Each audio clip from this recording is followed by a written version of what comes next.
அவங்க கொள்கைப்படி ஆட்சியில பங்கு கேட்கிறத எடுக்கலையாம்.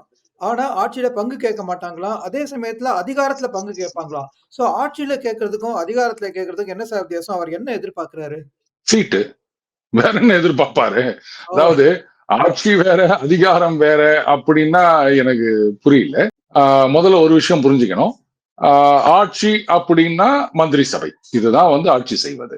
அப்போ மந்திரிகளாவது தான் ஆட்சியில் பங்கு அப்படின்னு. அதிகாரத்தில் பங்கு அப்படின்னா என்ன விதமான அதிகாரம் எனக்கு சொல்லுங்க. இப்ப இது வரைக்கும் வந்து எம்எல்ஏ சீட்டு, எம்பி சீட்டு கொடுத்திருக்காங்க.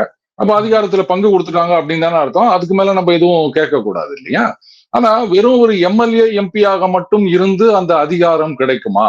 ஏன்னா அவர் சொல்வாரு சாதாரண மனிதனுக்கும் ஜனநாயகம், கடைசி மனிதனுக்கும் அதிகாரம், சொந்தில அந்த மாதிரி ஒண்ணு சொல்வாரு. அப்போ ஆட்சியில பங்கு ஒரு மந்திரி பதவி அப்படின்றது இருந்தா மட்டும்தான் அந்த அதிகாரத்துல நம்ம போறோம் அப்படின்னு அர்த்தம். அது மட்டும் இல்ல, வெறும் எம்எல்ஏ எம்பி மட்டுமே வச்சுட்டு எத்தனை நாளைக்கு ஒரு கட்சியை ஓட்ட முடியும் சொல்லுங்க.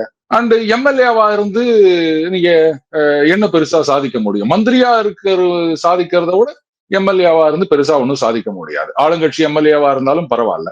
நீங்க கூட்டணி கட்சி அப்படின்னும் போது நிறைய கன்ஸ்டன்ஸ் இருக்கதான் செய்யும். இதெல்லாம் என்ன நாளைக்கு வந்து கூட்டணியில சீட்டு பிரச்சனை வரக்கூடாது அப்படின்றதுக்கான ஒரு தோழமை சுட்டுன்னு எடுத்துக்கலாமா? வேற என்ன எடுத்துக்கிறதுன்னு எனக்கு தெரியல.